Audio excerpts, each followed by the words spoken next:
자, 강의를 시작을 하죠. 자, 오늘부터 이제 본 강의가 시작이 되는데, 요번 주하고 조금 강의가 좀 늘어지면은 다음 주까지 해야 될지도 모르겠는데, 프랑스 문화와 역사를 이해하는데 가장 그 중요한 사건이 프랑스 대혁명을 잠깐 여러분하고 같이 좀 살펴보도록 하죠. 우리 강의 시간은 혁명사 강의하는 시간이 아니에요. 프랑스 혁명이라고 하는 중요한 그 역사적인 사건을 미술 작품을 통해서, 그 다음에 역사는 대충 어떻게 된 거고 또 문화적인 의미는 뭐가 있나, 그것을 이제 아주 간략하게 한번 살펴보는 이제 그런 시간이에요. 자, 먼저 여러분이 이제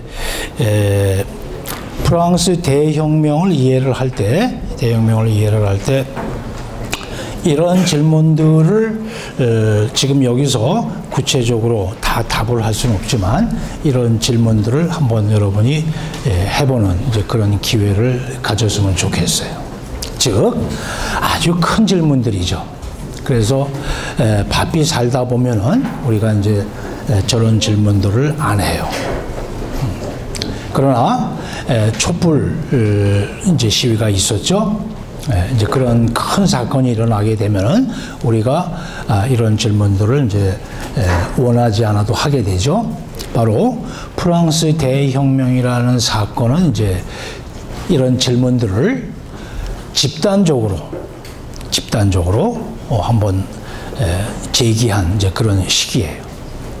그래서 나중에 이제 이미지를 좀 보여주겠지만, 프랑스 혁명은 240년 전에 멀리 떨어져 있는 프랑스에서 일어난 그런 사건이 아니라 프랑스 자체에서도 지금 계속 진행 중인 사건이에요.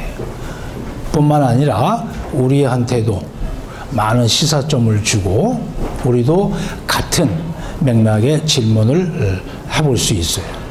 자, 그래서 아주 큰 질문이란 무엇인가? 국가란 무엇인가?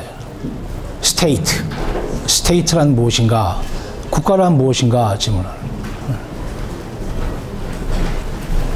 그 다음에 그 질문의 연장선상에서 국가와 나의 관계는 뭔가? 이제 그런 질문까지 한번 해보는 거예요.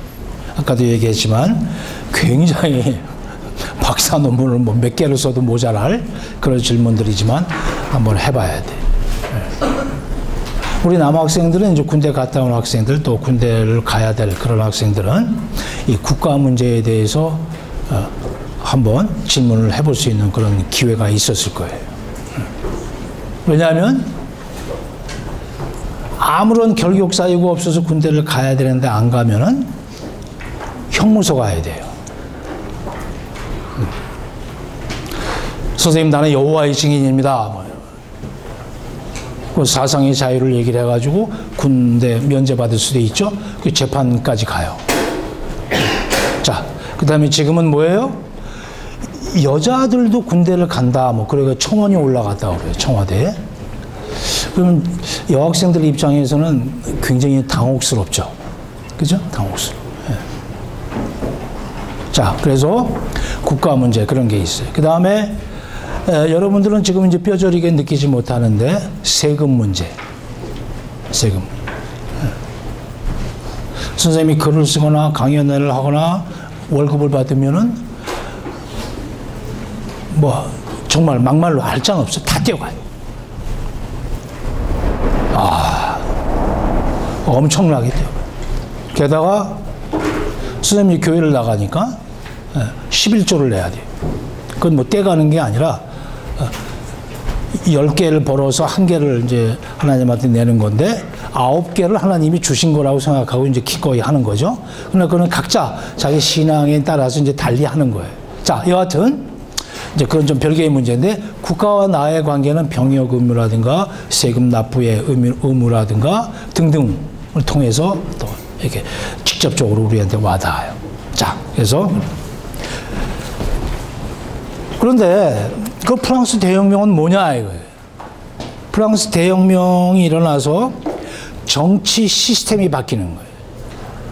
뭐에서 왕정, 절대 군주제에서 공화제로 바뀌어요.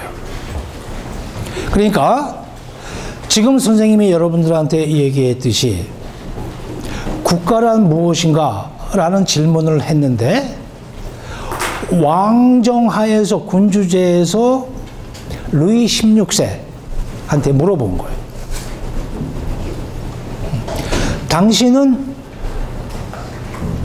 당신한테 누가 왕을 하라고 했소? 감히 한 번도 생각지도 못했고 입에 올릴 수도 없었던 그 큰 질문을 왕한테 한 거예요.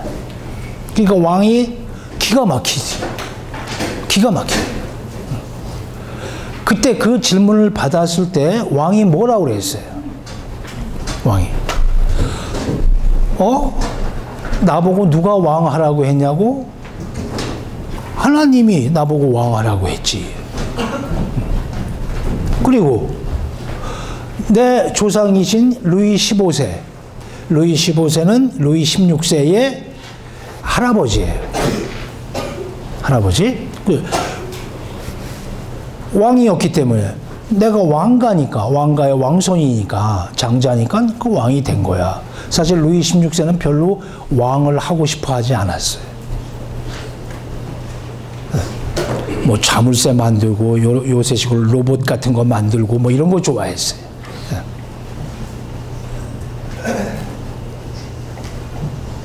그래서 그 질문을 한 거예요. 그 왕 루이 16세가 뭐라고 그랬냐면 하나님이 나보고 왕하라고 그랬다. 자, 그래서 이제 군주제에서 공화제로 바뀌는 거예요. 그 질문을 집단적으로 한 거죠. 그래서 이제 여러분들의 이해를 돕기 위해서 쉽게 얘기를 했는데, 아까도 얘기했지만 감히 그 이야기를 꺼낼 수도 없고 생각조차 할 수 없었던 질문을 제기한 거예요. 즉, 국가란 무엇인가를 물어본 거예요. 왕정이라고 하는 정치체제를 가지고도 국가가 존재할 수 있고, 민주공화제라고 하는 그런 정치 레짐을 가지고도 국가가 유지가 될 수가 있어요. 그래서 물어본 거예요. 국가는 뭐고 누가 당신 보고 왕하라고 했소? 라고 물어보고. 이게 하나님이 했다. 하나님이 나보고 왕하라고 했다. 그 왕권 신수설이에요. 그래서 그런데 바꾸자. 영국도 바꾸지 않느냐. 입헌군 주제로 바꾸자. 그랬더니 루이 16세가 뭐라고 그랬어요? 무슨 말인지 알아듣지를 못한 거야, 왕이. 그래서 옛날부터 프랑스에서는 귀족의 피는 파랗다고 그랬어요. 블루 블라드, 상 블루, 피가 파랗다고 그랬어요. 너희들하고는 달라. 평민들, 쌍놈들아. 너희들하고 귀족, 왕족의 피는 다른 거야. 우리 피는 파래. 그래서 일반 민중들이 뭐라고 그런 거야? 그래요? 그럼 한번 피를 봅시다. 이거 푹 찔렀어. 그랬더니 뭐가 나와? 피가 나와. 근데 파란 피야? 아니지.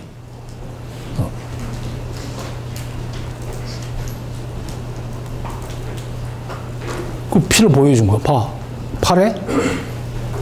자, 그래서 그 질문을 하면서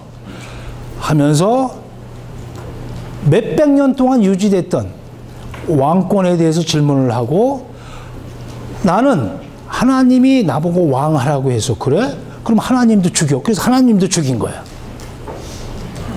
프랑스 대혁명이 그거야. 그래서 모든 카톨릭 성당은 파괴돼요. 성상 파괴되고 안에 있는 그림 다 훔쳐가고 불태우고 안에 있는 예수님의 십자가 조각까지 다 가져가고, 노틀담 성당, 노틀담 다 파리 뮤지컬로도 나오고 영화로도 나왔던 그 성당은 이성의 전당으로 이름이 바뀌어요. 그리고 그 옆에 있었던 조그만 성당은 뭐 밀가루 창고 뭐 이런 걸로 막 쓰고 바뀌어요. 하나님도 죽인 거예요. 그런데 선생님 이상하죠. 그치? 선생님, 하나님은 죽인다고 죽여지는 존재가 아닌데요? 그렇잖아. 그지? 그 다음에 피의 색깔을 보자고 그래서 찔러. 그게 프랑스 혁명이에요. 그래서 뭐가 세워져? 공화국, 리퍼블릭이 세워진 거예요. 우리나라 대한민국 헌법 1조가 뭐예요? 대한민국은 뭐다? 민주공화국이다. 여러분이 공화국이란 말을 우습게 보면 안 돼요. 한국 현대사의 비극은 뭐예요? 우리 스스로 왕정에 대해서 질문을 한 게 아니라 일제강점기를 통해서 원하든 원하지 않든 그렇게 돼버린 거예요. 네, 비극이야. 자, 여하튼 지금 여러분들이 프랑스 혁명, 먼 나라에서 아주 옛날에 일어난 사건을 가지고 선생님이 질문을 한번 해보자고 그랬는데, 그 질문의 의미가 뭐예요? 촛불 들자는 게 아니야. 이미 들었어. 또 잘못된 일이 있으면 분연히 일어나서 언제든지 촛불을 들어야 되는 거야. 뭐 그건 말할 필요도 없고. 그런데 요새 언론에서 회자되는 가장 많이 나오는 경제 뉴스가 뭐예요? 부동산 보유세 문제지. 보유세 문제. 아마 지금 여기 강의를 들으시는 학생 여러분들도 집에 어머니 아버지께서 또 열심히 돈을 버셔가지고 집을 좀 매체해서 임대도 하고 뭐 조그만 빌딩도 갖고 이제 그런 분들도 있고, 또 아니면은 뭐 그냥 달랑 한 채 갖고 있는 집도 있고, 선생님도 달랑 한 채족이야 있고, 뭐 또 그것도 이제 없어서 좀 뭐 이제 그렇게 사시는 분들 여러 가지가 있을 거예요. 그런데 뭐 그거는 이제 개인적으로 그 차이가 있겠지만 그 얘기를 하자는 게 아니라, 많이 가지고 있는 집은 천 채를 갖고 있는 사람도 있대. 그 다음에 평균 1%가 6.7채래. 근데 이 사람들이 임대 사업을 하든 뭘 하든 뭐 재산세야 내겠지만, 그렇게 해서 받는 월세나 전세에 대한 세금을 제대로 내는지 궁금해. 더 궁금한 거는 그 사람들은 그 집을 계속해서 불리기 위해서 돈을 가지고 아파트 분양시장, 재개발시장만 노리고 다니면서 뭐해? 불로소득을 얻어. 복부인들이야. 뭔가 문제가 있는 거예요. 그 사람들이 저지르는 그런 합법적, 반합법적, 비합법적인 그런 일들 때문에 집값이 오르고 경제 흐름이 왜곡되고 그러는 거예요. 자, 선생님이 이 이야기를 왜 하느냐? 촛불 혁명이 일어났어요. 아주 부드러운 방법으로. 그래서 탄핵되고 지금 박근혜 전 대통령이 감옥소에 가서 지금 재판을 받고 있어요. 옛날 같으면 이게 프랑스 대혁명이에요. 그런데 그 조치가 그렇게 되고 새로운 정권이 들어섰죠. 취임식도 못한 대통령이 들어섰는데, 그 정권에서 하는 가장 중요한 일이 일자리 창출 이런 거 아니에요. 그게 아니라 뭐해? 지금 부동산을 손보고 있는 그 보유세 문제가 나와요. 재산세가 아니야. 보유세. 자, 모든 혁명이 일어나면 가장 먼저 옛날에 모든 러시아 혁명도 그렇고 뭐 우리나라도 마찬가지고 일어나면은 토지 개혁을 해요. 지주들로부터 땅을 뺏어서 개혁을 해요. 그게 지금 우리나라 사회에서 농업사회가 아닌 그런 후기산업사회에서 뭐가 나온 거야? 이제 부동산, 집, 보유세 문제로 나온 거예요. 그러니까 여러분이 프랑스 혁명이 우리와 무관하다고 생각하면 안 돼. 촛불혁명이 뭐고 그 다음에 실질적으로 경제제도를 어떻게 지금 뜯어고치려고 하는지. 공정거래위원회가 왜 잘못된 관행을 잡으려고 김상조라는 사람을 세워놨는지 이해를 해야 돼요. 지금 당장은 이게 굉장히 기득권들한테는 뼈 아플 거예요. 그러나 국가 전체로 보면 굉장히 좋은 방향으로 가고 있는 거라고 볼 수가 있어. 자, 그래서 프랑스 대혁명은 남의 일이 아니에요. 그거 몇 년 몇 월에 일어났고 뭐 어떻게 진행이 됐고 무슨 뭐 그거는 여러분이 그냥 사전 가서 찾으면 알아. 아무 의미가 없어. 그것만 중요해? 아니야. 러시아 혁명은 더 중요해. 그거 아는 거 아니야. 질문을 할 수 있어요.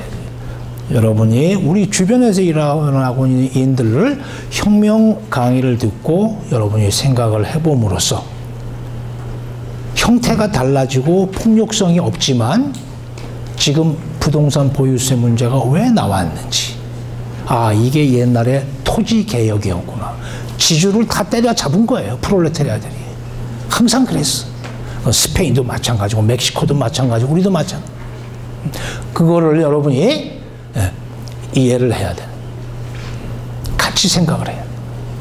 자, 그래서 그렇죠? 아까 세금, 병역 의무 얘기예요. 공교육 개념도 마찬가지고. 프랑스는 공화국을 자기네들이 천명을 하고 혁명을 통해서 왕정을 엎어버린 거예요. 그 정도가 아니죠. 누굴 죽였어? 왕을 죽였어. 루이 16세 잡아다가 꽁코드 광장에서 많은 사람이 보는 앞에서 왕의 머리를 참수한 거예요. 몇 개월 있다가 루이 마리 앙뚜아네트 왕비도 죽였어. 몇천 명의 귀족과 성직자, 고위 성직자, 왕족들을 다 죽여버린 거예요. 루이 16세가 무슨 죄를 지었어? 개인적으로 아무 죄가 없어요. 마리 앙뚜아네트 뭐 목걸이 사건이 있고 뭐 조금 사치했겠지. 그 당시에 왕이나 공주가 사치하는 거는 그건 사치가 아니었지. 죄가 없어요. 자, 뭐다?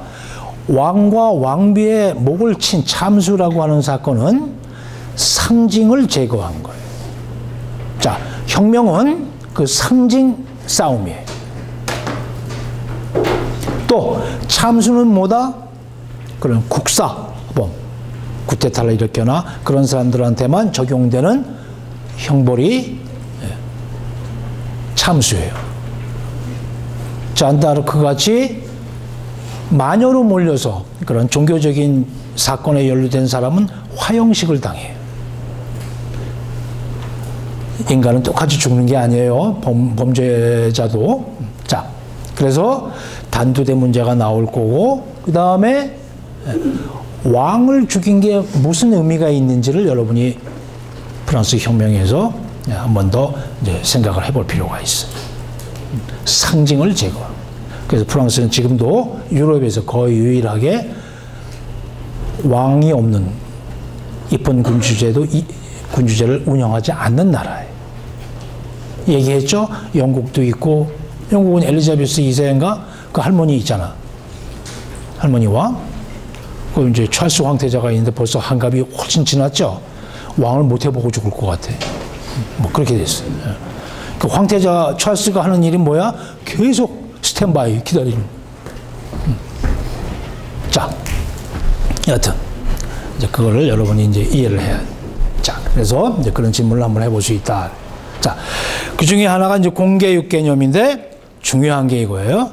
프랑스 혁명 때 공화국이 되면서 토지 문제, 뭐 재산 문제, 신분, 뭐 심지어 의상까지 다 바꿔요. 그 중에 하나가 공교육이에요. 그래서 국가가 국민들을 교육시킨다. 최소한 읽고 쓰고 더하고 빼는 건 해야 된다. 이런 얘기. 공교육이 생겨요. 그럼 옛날에는 공교육이 없었지. 옛날에는 귀족들만 수녀원이나 수도원에 가서 교육을 받고 가정교사를 받고 그렇게 이루어졌었어. 이제 학교가 세워져야 돼. 그런데 프랑스 대혁명이 일어나서 천명된 여러 가지 이념 조치들이 바로 실행이 돼? 실행이 되려고 안 돼. 그래서 길게 보면은 정확하게, 거의 정확하게 100년 후에 제3공화국이 들어서고 나서야 프랑스 대혁명 때 천명됐던 여러 가지 개혁적인 조치들이, 이념들이 구체적으로 제도화되기 시작해요. 그래서 공교육 개념도 그때 본격적으로 들어서는데, 첫 번째, 공교육, 무상교육, 그 다음에 의무교육. 의무교육인데 아이를 학교 안 보내면 부모가 책임을 져야 되는 거야. 형무소 가야 되는 거야. 벌금을 내든지. 그러니까 의무교육인데 난 돈 없는데요? 걱정하지 마. 다 무상교육이야. 시켜줘. 그 다음에 우리나라에 없는 게 있어요. 중요한 게 비종교 교육을 해야 된다. 그게 3대 원칙이 천명이 돼가지고 그게 제3공화국 들어서 제도화가 돼요. 비종교 교육이 왜 들어갔느냐. 너무나 아주 오랫동안 이 교단에서, 가톨릭 교회에서 교육만이 아니라 경제, 정치에 아주 뿌리 깊게 개입을 해가지고 좌지우지했던 거예요. 학을 띈 거예요. 그래서 종교 손띄어 교육에서 20세기 막 들어와 1905년에 법령으로 모든 종교는 정치, 사회, 교육 완전히 개입을 금지한다. 법으로 정해버려. 그걸 이제 라이시테라고 하는데 비종교성이에요. 그냥 그만큼 종교가 프랑스나 유럽, 특히 프랑스, 스페인이죠. 거기에 이제 깊이 개입을 했던 거예요. 그것을 법령으로 금지시킨 거예요. 그러니까 아까도 얘기했지만 누가 왕하라고 그랬냐, 하나님이 했다고 해서 하나님까지 죽여버린 거예요. 그 전통이 거기서 만들어지는데 공교육 개념은 뭐냐. 그리고 그게 혁명 때 1000명이 됐는데 100년 후에 된다고 그랬죠. 그래서 그 결과는 뭐야? 지금 프랑스는 고등학교까지 의무교육이에요. 선생님이 둘째 놈을 거기서 낳는데 지금 이제 뭐 은행에 취직했다고 또 면접 퇴임하고 뭐 출근하고 그러는데 아, 이 자식 참. 하여튼 죽겠어. 하여튼 내가 선생님이 받았거든 직접 프랑스에서. 선생님이 이제 공산당 이 시장인 그 마을에 살았어요. 파리 바로 옆에. 근데 얼마나 공산당이 좋은 사람들인지 몰라. 뭐 막 가져와. 애기 낳았다면서요. 뭐 시장에 와가지고 막 젖병 주고 가고 괜찮냐고 만져보고 가고. 물론 다 무료고 병원비 뭐 이런 거. 그 다음에 이제 관보에 나오는 요번 달에 32명의 아이가 태어났습니다. 그래서 우리 애기 이제 이름도 올라가고 막. 근데 걔 유치원 다니는 거, 뭐 우리 그 딸아이 뭐 학교 다니는 거 다 공짜야. 그 선생님이 이제 외국에서 왔어. 그 알로카시온 파밀리아에서 가족 수당이 나와. 이거 뭐 공부하시는데 집세를 보조해드려야지. 집세도 주고. 애 바캉스 가면 바캉스 비용도 주고. 그래가지고 선생님이 거기서 하나 더 날까 고민을 했었어. 다 키워주니까. 고등학교까지 의무교육. 무료. 근데 거기서 끝나는 게 아니라 대학교 들어가잖아. 거의 무료야. 10몇만 원 선생님이 내본 적이 있어. 뭐 좀 많이 올라봐야 뭐 20몇만 원. 1년 한 학기로. 여러분 얼마네? 거의 1000만 원 가까이 되지. 그지? 좀 많이 내잖아. 근데 돈 많이 내가지고 소르본노 대학보다 더 좋은 대학이 되면 좋은데 그것도 또 아니잖아. 그러니까 이게 문제가 있는 거야. 야, 이 프랑스는 천국이야. 우리 선생님 프랑스 가고 싶어. 아직도. 완전히 거기 가서 살았으면 좋겠어. 복권이라도 하나 당첨되면 다 놔두고 그냥 갔으면. 이제 고쳐야 될 게 좀 있겠지. 민주공화국이라고 헌법 1조에서 얘기했으면은, 그죠? 그거는 이제 리퍼블릭은 레스 포블리카라고 해서 공적인 것 이런 데서 나온 거예요. 그게 로마에서도 시작이 된 거야. 그러니까 공적인 거, 땅, 4대강 사업 함부로 하면 안 돼요. 그죠? 왜? 우리 게 아니야. 우리 딸, 아들, 그 다음에 손주, 손녀들 거야. 같이 써야 되는 거야. 미래까지. 함부로 손대면 안 돼. 몇 개 해보고 시행착오 거쳐서 또 해보고 이렇게 했어야 되는데, 자, 그런 것들. 그 다음에 뭐야? 땅도 있고 뭐 바람도 있고 물도, 한강물, 낙동강, 이거 공적인 거거든. 그 다음에 교육 공적인 거. 국민들이 위정자나 또는 어떤 그 관료 세계에서 만들어내는 문건, 논리 이런 걸 이해를 해야 돼. 그래야 협조하든지 반대하든지 할 거야. 알아야 돼. 국민들이 초등교육을 무료로 시켜주기 시작한 거예요. 그게 지금은 대학교 교육까지 간다. 프랑스 대학 교육 제도는 나중에 따로 1시간 마련을 해야 되는데 지금 잠깐 얘기하면 대학은 무료예요. 거의 무료예요. 그런데 그랑제골 시스템이 있어요. 그랑제골. 그랑제골은 그랜드, 에꼬르 스쿨이에요. 큰 학교야. 그게 이제 대학인데 사실은 직역을 하면은 근데 그냥 그랑제골로 해요. 그건 뭐냐면 공무원, 육군 사관학교 같은 거, 그다음에 행정학교 이런 게 있고 또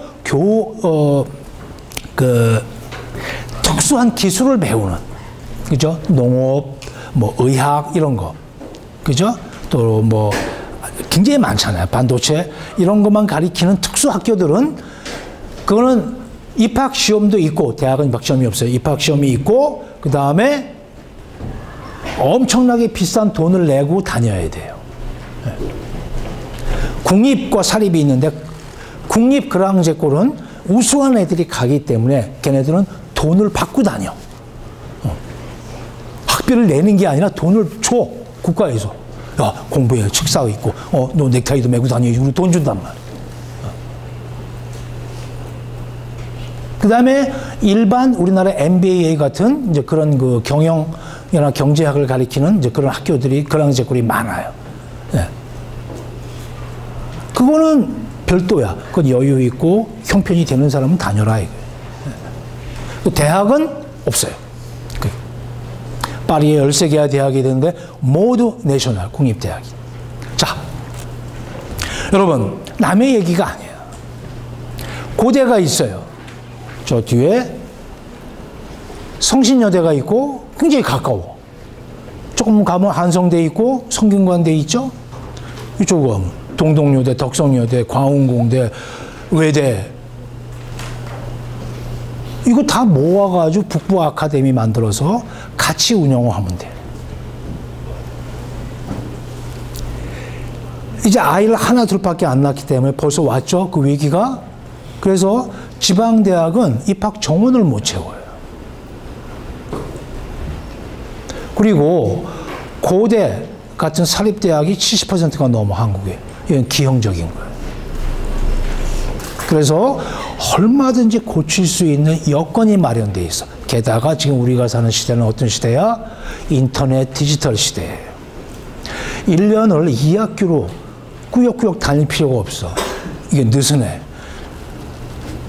2년 반이면 끝낼 수 있어. 자, 모든 여건이 돼 있어. 고칠 필요가 있는 거예요. 그래서 다 받아주는 거예요. 그리고 교양 과목 정도는 커리큘럼을 전국적으로 공통으로 이용하는 것이. 왜 그래야 되느냐? 고대에서 영문학을 하든 연대에서 영문학을 하든 서울대에서 영문학을 하든 똑같아. 그러면 필요가 없어. 학풍도 없어. 이게 심각한 문제. 모든 자료와 교수진과 시설을 공동으로 이용할 수 있으면 엄청난 시너지가 나와요. 재투자도 중복 투자도 막을 수 있고 대신 국가가 등록금 깎아주는 만큼 투자를 하면 돼. 국가가 여력이 있어. 그렇게 뭐 몇백조 투자하는 게 아니야. 천천히 사립대학과 계약을 맺고 할 수가 있어. 마찬가지 연대도 연대 주위에 이대, 명지대, 뭐 서강대, 연대 또 뭐 있지 거기? 홍익대 뭐 좋은 대학 다 그 서부대학 저쪽에 서울대는 중앙대 뭐 숭실대학에 또 거기 딱 한뭉택이 있어요. 그래가지고 아카데미를 운영을 하면서 특화시키는 거야. 여기는 같은 영문학을 하더라도 셰익스피어 전공자가 많고 영문학을 하더라도 여기 현대가 많고 해리포터 이런 거 하는 데가 많고 이렇게 딱딱 나눠져야 돼. 그게 없으면은 뭐야? 연대라고 하는 이름만 보고 가는 거야. 고대라고 하는 이름만 보고 들어가는 거야. 그게 학벌사회예요. 그리고 고대 빠쭈 달았다고, 연대 빠쭈 달았다고, 졸업장 땄다고 나중에 나와서 갑질하는 거지. 지들끼리 모여가지고 마피아 만들고. 자, 공교육이 왜 필요한지 알겠죠?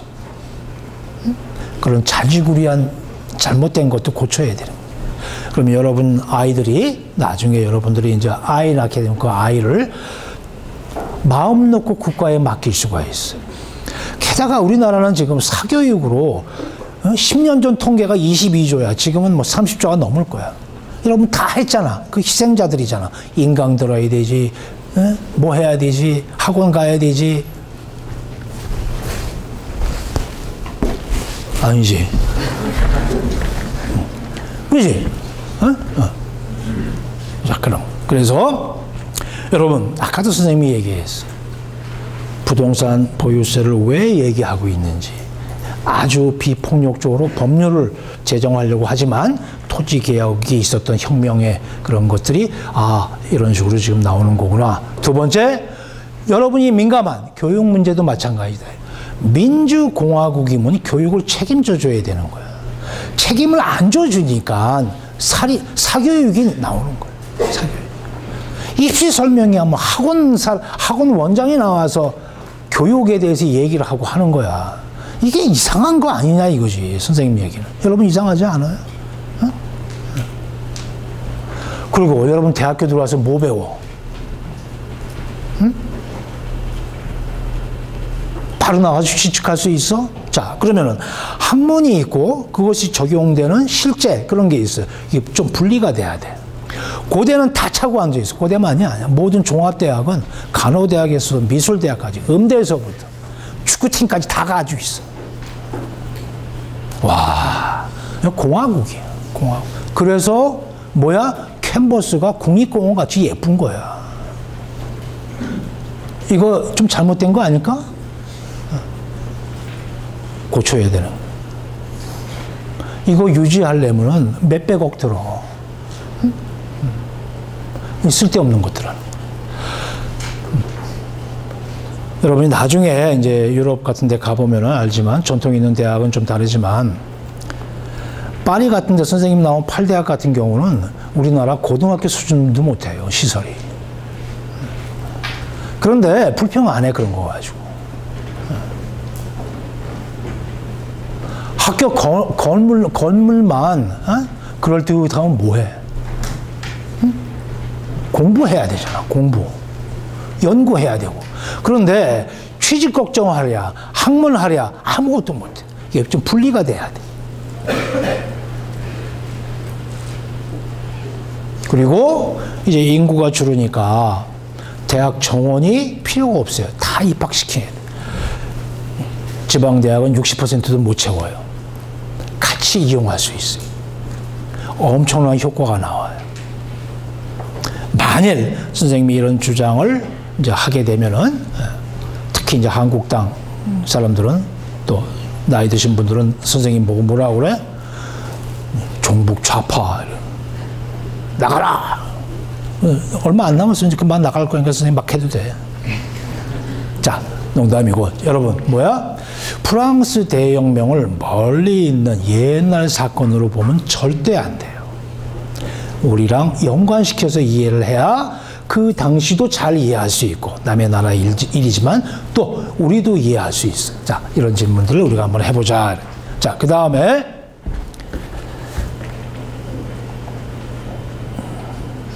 자, 아까 얘기했죠? 얘기돼. 자, 요건 이제 나중에 그만하고 이제 대충 했고. 자, 그 다음에 아까 선생님이 물어봤어요. 그렇죠? 얘기했죠?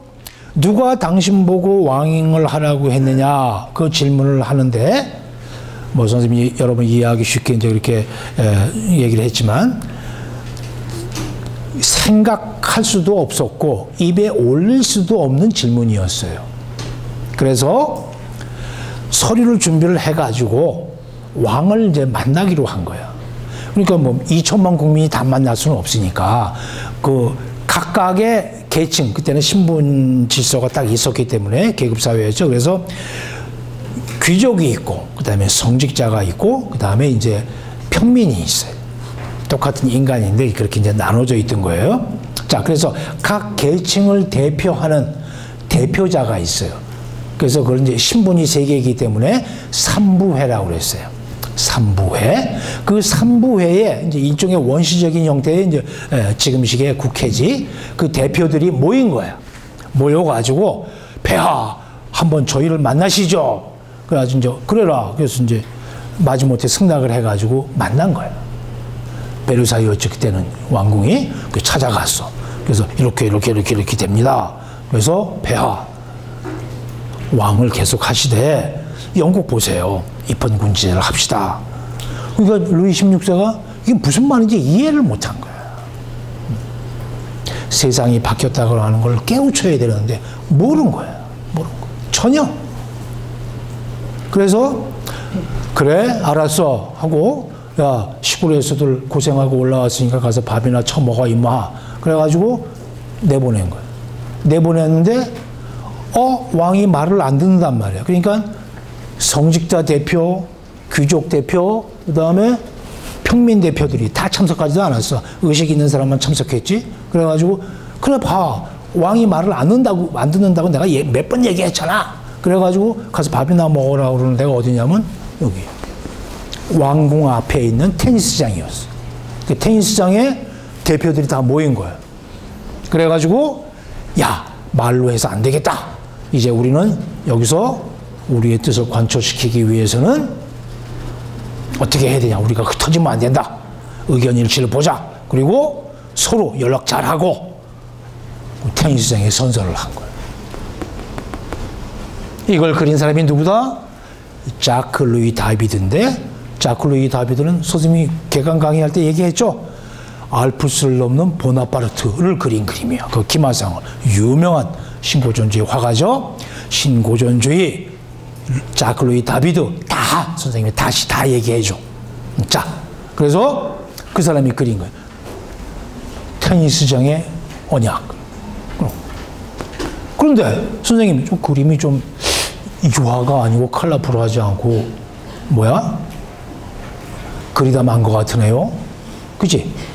자, 그럼 왜 그리다 말았을까? 여러분, 미술 작품도 마찬가지고 편지도 마찬가지고 문학 작품도 마찬가지예요. 어떤 때는 초고라든가 필사본이라든지 미완성 작품이 더 재밌을 수가 있어. 사연이 많으니까. 그죠? 그림도 처음부터 다 그리는 게 아니야. 여러 개 데생 해보고 이렇게도 해보고 저렇게도 해보고 그림에 초고에 해당하는 게 또 많아요. 그건 이제 연구할 때 굉장히 재밌는 연구 자료가 되지. 여러분, 문학 작품도 마찬가지예요. 나중에 여러분하고 이제 소설 한동안 읽어볼 텐데 그 작품을 어머니가 방에 들어가신다 해가 첫 문장에서부터 마지막 그리하여 끝났다 뭐 이렇게 일필휘지로 쓴 거 아니야. 책 제목에서부터 표지까지 다 출판사에서 다 다시 만져. 심지어 주인공 이름까지 바꿔. 여러분 몰랐지? 자, 그래서 무슨 얘기냐?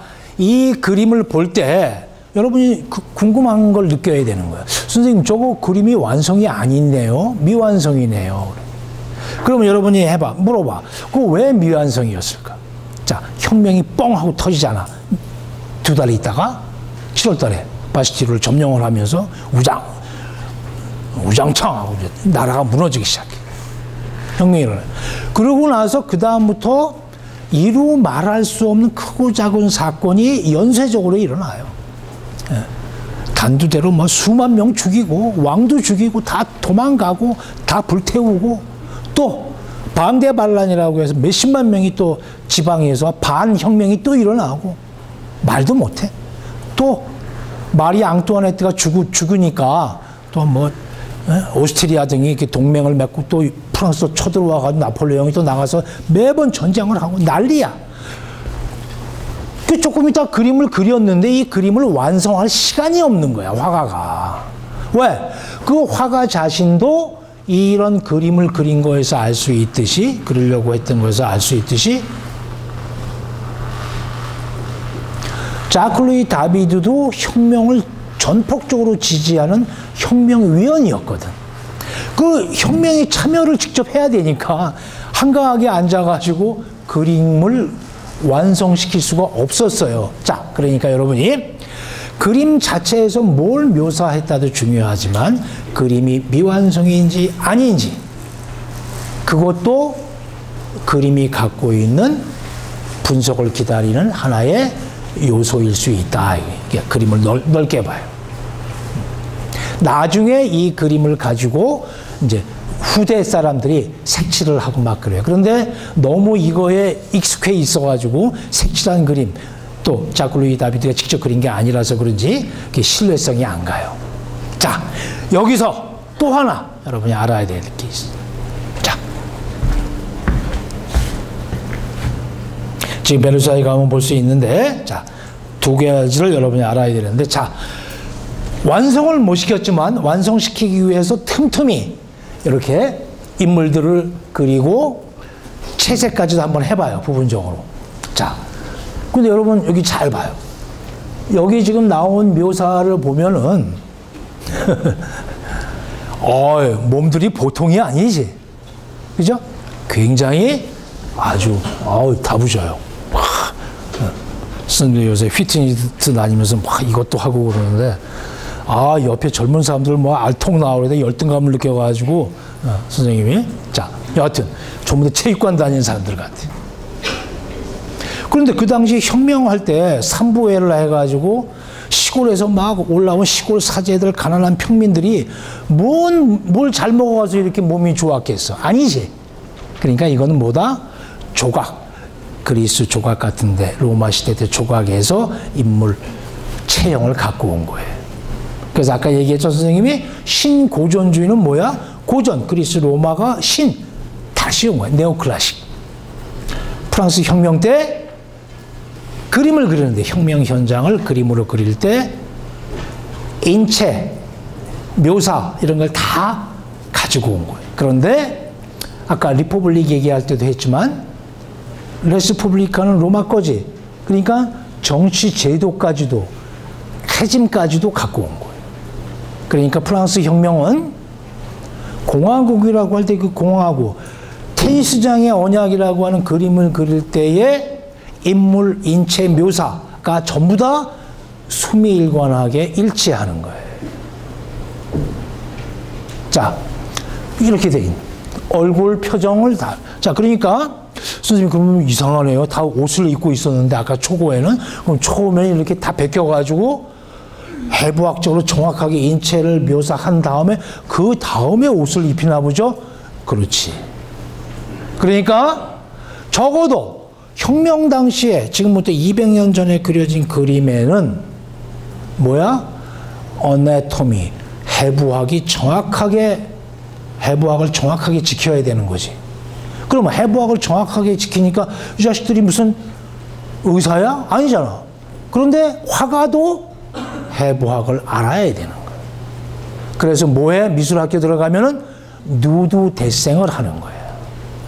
남자, 여자 모델을 사가지고 앉아라, 서라, 누워라 하면서 그대로 인체를 배우는 거예요. 비례를. 근육이 움직일 때 어떻게 움직이는지, 머리를 들었을 때, 팔을 들었을 때, 사람이 걸을 때 어떻게 근육들이 움직이고 표정이 바뀌는지를 세밀하게 관찰하고 묘사하는 훈련을 하는 거예요. 자, 그게 그대로 여기 초고에 남아있어요. 나중에 옷을 입히는구나. 나중에 옷을 입히는. 그래서 저런 그림을 그릴 때 실제로 밀랍 인형 같은 걸 만들어가지고 이게 쫙 배열을 해놓고 배치도 해보고 막 그래요.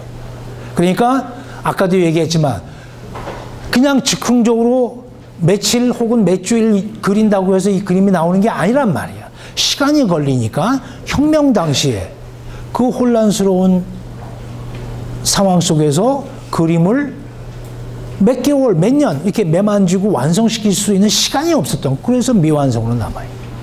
그러니까 다시 한번 강조하되 그 미완성으로 남아있다는 자체를 여러분이 하나의 해석해야 될 기호로 받아들일 수 있어야 되는 거예요. 자, 두 번째, 이제 그 얘기를 했고, 두 번째, 자, 요건 이제 다른 화가가 그린 판화고, 요건 아까 얘기했던, 이렇게,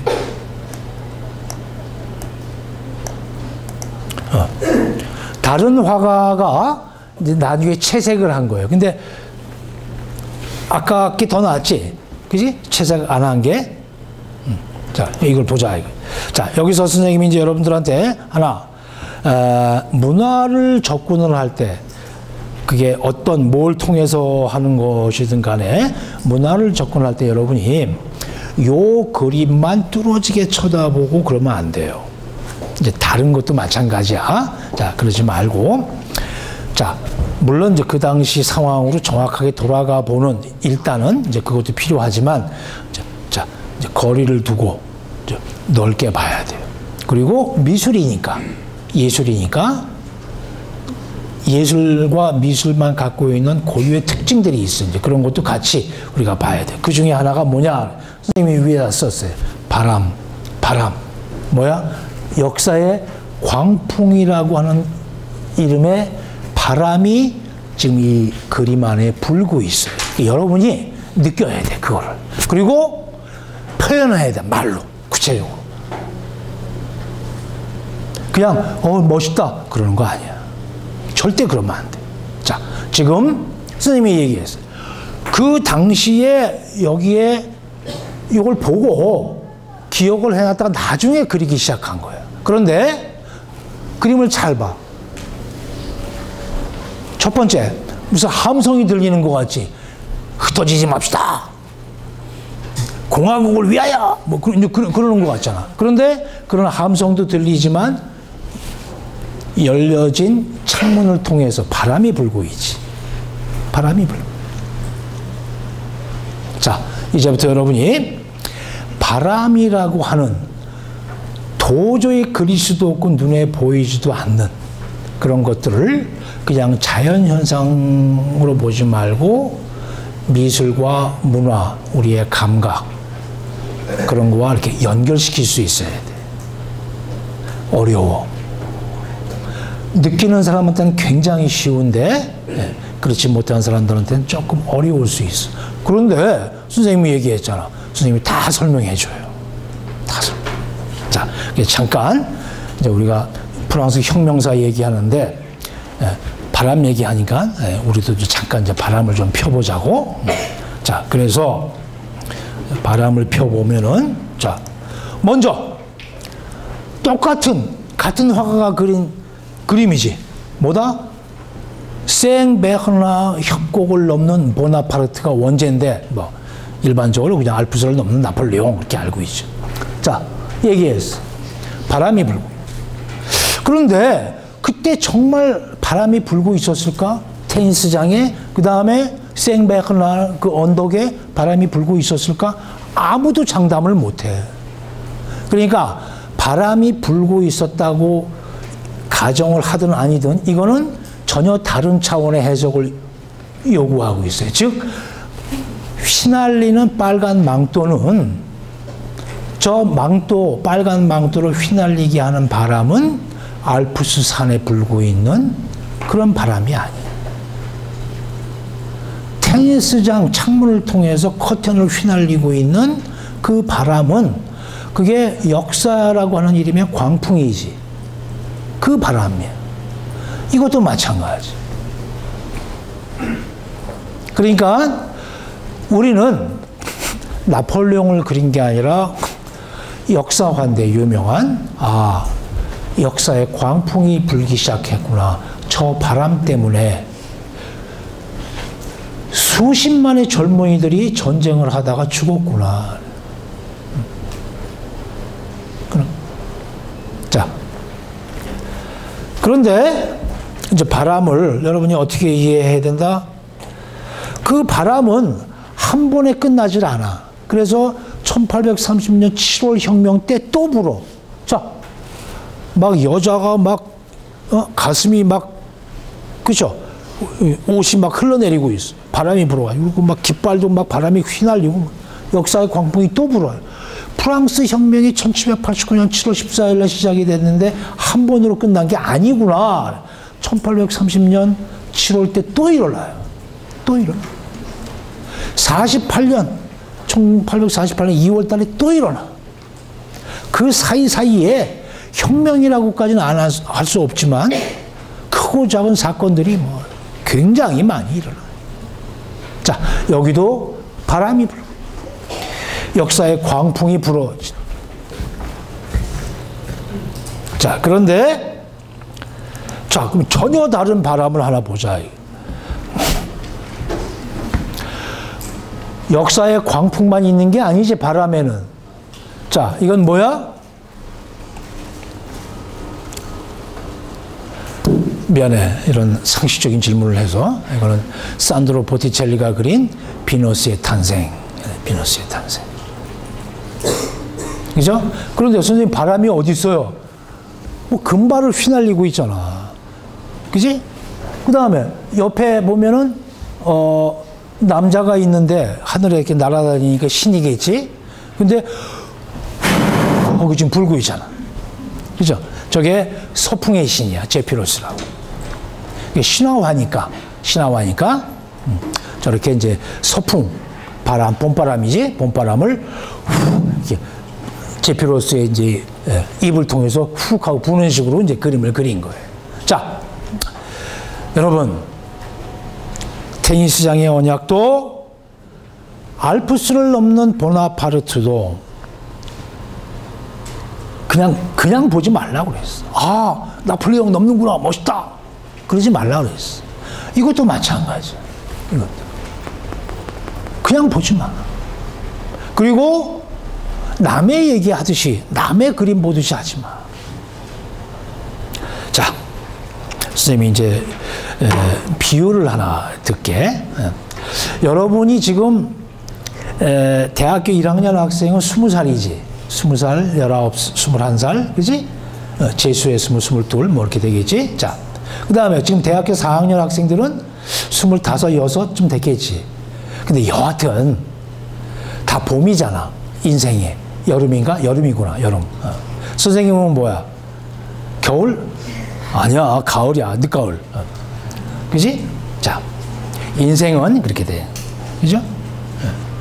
자, 그러니까 지금은 이제 가을인데 이제 가을바람이 불잖아. 그죠? 그럼 내년 이제 봄 되고 3월, 4월 되면 춘4월 되면 뭐가 불어? 봄바람이 불지. 근데 여러분 스스로가 여름이기 때문에 봄바람을 전혀 못 느껴. 선생님은 느껴. 봄만 오면 잔인한 4월만 오면 선생님이 미치겠어. 자, 여러분, 이 그림에서 정말 중요한 건 비너스가 아니야. 아까 알프스를 넘는 다비드에서도 그게 중요한 게 아니란 말이야. 뭘 봐야 된다고? 역사의 광풍을 봐야 되는 거야. 자, 여긴 뭐야? 여기도 역사가 아니라 다른 종류의 광풍이 불고 있지. 뭐야? 봄바람. 저 봄바람은 왜 광풍일까? 선생님 같은 나이 많은 사람들을 흔드니까. 흔들잖아. 자, 모든 처녀 중에 가을 처녀, 겨울 처녀는 없어. 여름 처녀란 말 들어봤어? 아니지. 봄 처녀야. 봄 처녀 제 오시네. 봄 처녀. 그죠? 왜 4월은 잔인한 달이라고 했을까? 느끼지 않고 자연스럽게 섞여서 가야 될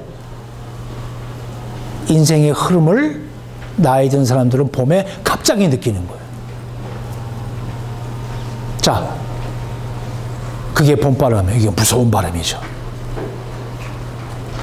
비너스는 피와 살을 가지고 있는 실제 존재예요? 아니지. 그리스 로마 신화에 나오는 상징, 캐릭터일 뿐이에요. 그리고 또 하나, 여러분 질문을 해봐야 돼. 선생님, 그림이 비너스의 탄생인데 어떻게 저놈의 여자는 태어나자마자 저렇게 다 컸나요? 왜 그런 질문을 안 해봐요, 여러분? 어? 조개는 뭔가요? 밑에? 옆에 있는 계절의 여신은 왜 이렇게 옷을 입히려고 하나요? 태어났는데 왜 저렇게 다 금발인가요? 태어날 때부터? 질문을 해봐야 돼. 뭐야?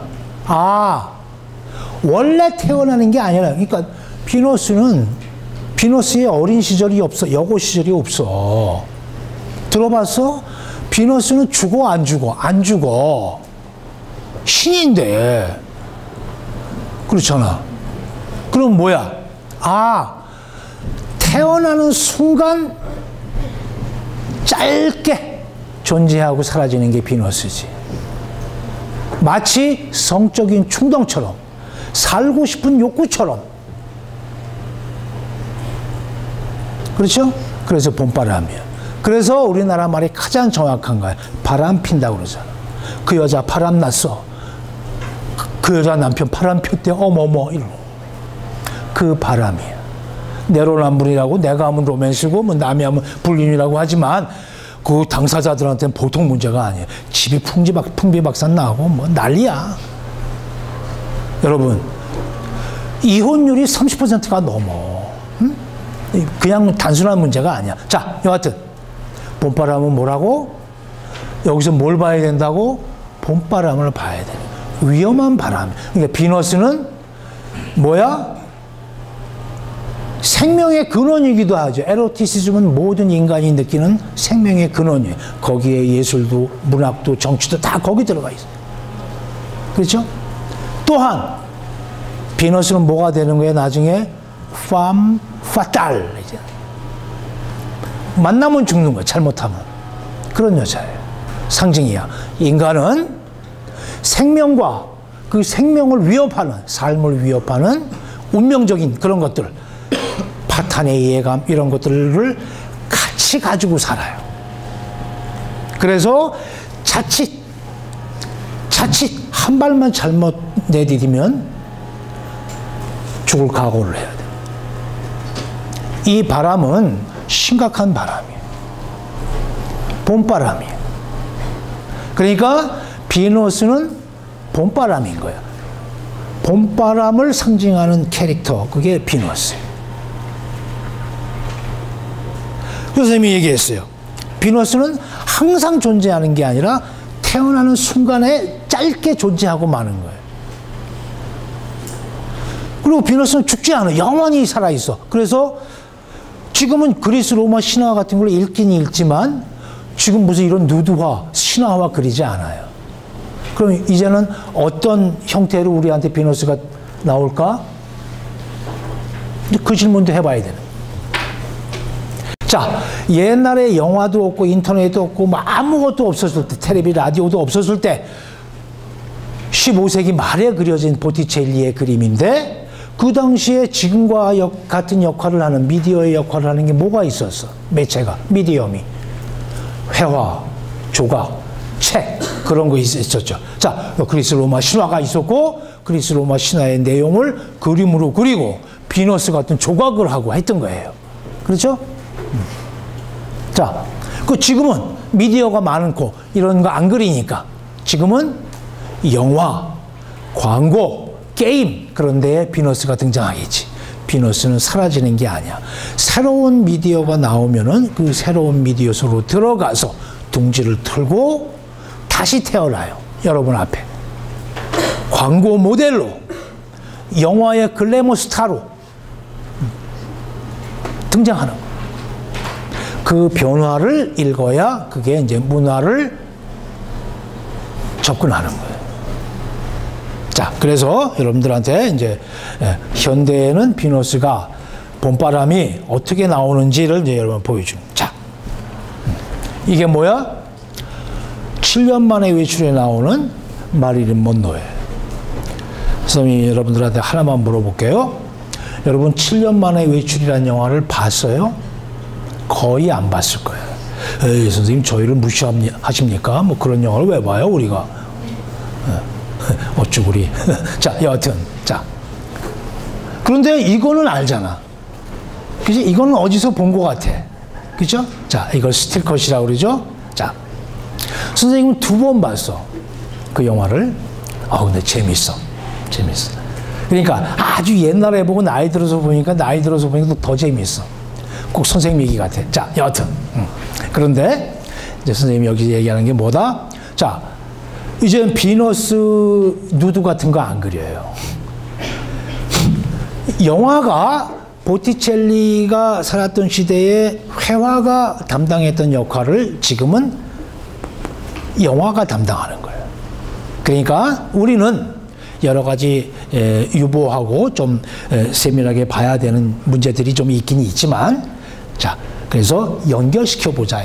보티첼리의 비너스의 탄생에 나오는 비너스와 지금 똑같이 지하철 통풍구에서 나오는 후덥지근한 바람이지만 그 바람에 치마를 펄럭이고 있는 이 마릴린 먼로를 비교하면서 아, 선생님 이거는 20세기 중반 비너스군요. 그렇게 봐야 된다. 그러면은 지금 우리가는 20세기 중반이 아니라 마릴린 먼로에서부터 거의 7, 80년 지났는데 그럼 지금은 우리는 뭘 볼까? 응? 이게 이제 자 지금 요거는 좀 안 가져왔는데 여러분 그 광고로 보는 미술사 책을 보면 이제는 뭐야? 전지현 같은 그런 광고 모델이 나와서 앞에다 선풍기 틀어놓고 이제 옷 날리면 휘날리면서 짠 하고 뭘 팔어? 18차, 17차 팔. 자 이제 비너스가 몽파흐나 산을 내려와 가지고 저기 올림픽 산에서 내려와 가지고 뭐 한 거야? 보티첼리 그림 속에 들어갔다가 이제 세월이 흐르니까 지하철 통풍구 위에서 치마나 펄럭이다가 이제는 그것도 이제 수명이 다 해가지고 뭐해? 이제 17차 팔고 있는 거야. 그래서 전지현 씨가 시집 갔잖아. 그 시집 가니까 이제 냉장고 광고에 나오는 거예요. 엄마 뭐 김치 담가준 거 뭐 이렇게 해가지고. 그 중요한 얘기야. 같이 가는.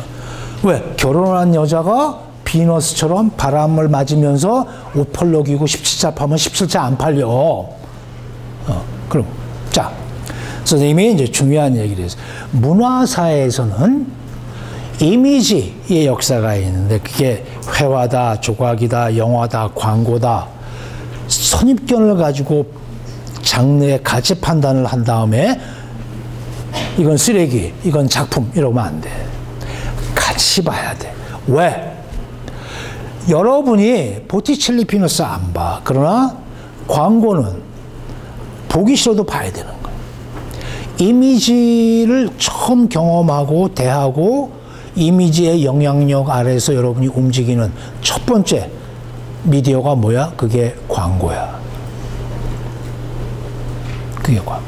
현대인 대부분들한테 그래. 그걸 우리가 깨닫지 못해요. 너무나 부드럽기 때문에. 그러나 그 이미지가 여러분 머릿속에 들어와요. 여러분의 감각을 지배하고 나중에 물건 살 때 결정적인 역할을 해. 17차, 18차, 19차 있어. 그러면 17차 집는 거야. 자, 이제 그 얘기는 나중에 이제 이미지 수상 얘기할 때 좀 하고 바람이 온 거. 자, 그 다음에 이것도 바닷바람을 쐬는 바람. 여러분 타이타닉 같은 대중 영화도 잘 만들기 위해서는 바람을 느껴야 돼. 이 바람은 뭐야? 이거 여기서. 자, 바람이라는 주제를 가지고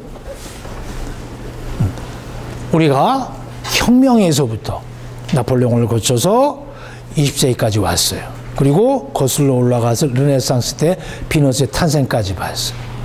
이제 여러분이 프랑스 혁명을 그린 이 그림을 이제 어떻게 봐야 되는지, 이 안에 등장하는 그림이지만 우리는 3부의 의원들이 모여가지고 국가를 위해서 새롭게 정치 체제를 바꾸려고 하는 그런 함성도 들려요. 박근혜 물러가라! 이게 나라냐? 그런 함성이 들리는 것 같아요. 그 다음에 또 하나 봐야 될 것은, 아, 이제 역사의 광풍이 불기 시작해서 저 역사의 광풍 덕에 수많은 사람들이 죄 없이 죽어가는구나. 전쟁이 일어나는구나. 아, 이제 그런 시대가 시작이 되는 거구나. 그것도 느낄 수 있어요. 그래서 나폴레옹 그림도 그렇게 볼 수 있는 거예요. 또 하나, 그런 거 말고 인간 개개인을 흔드는, 그것도 문화죠.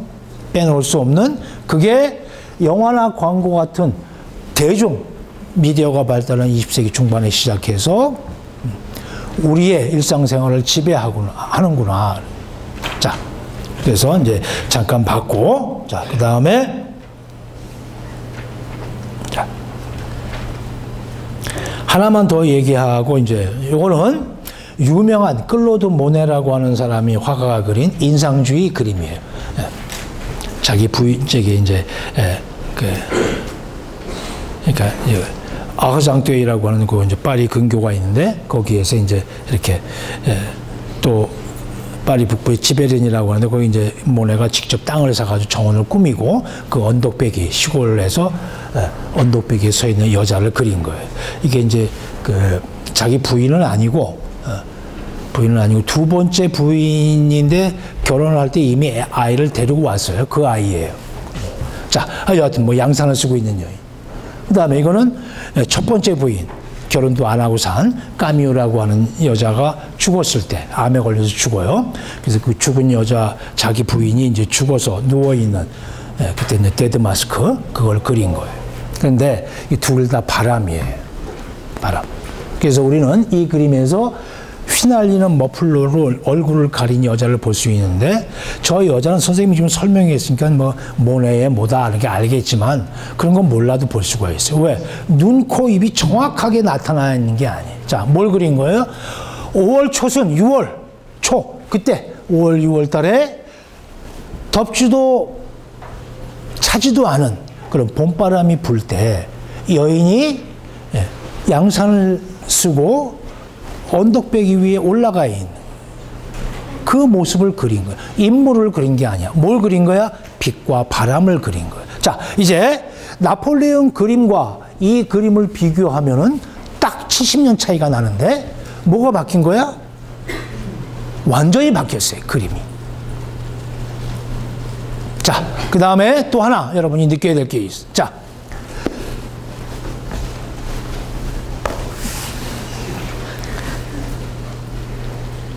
자,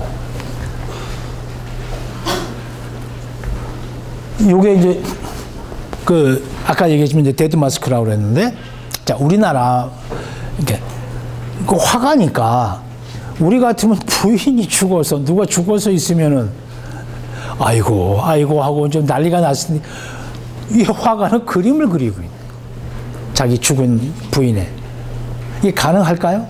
그리고 빨리 그린 거지. 굉장히. 그런데 무섭지. 뭐야?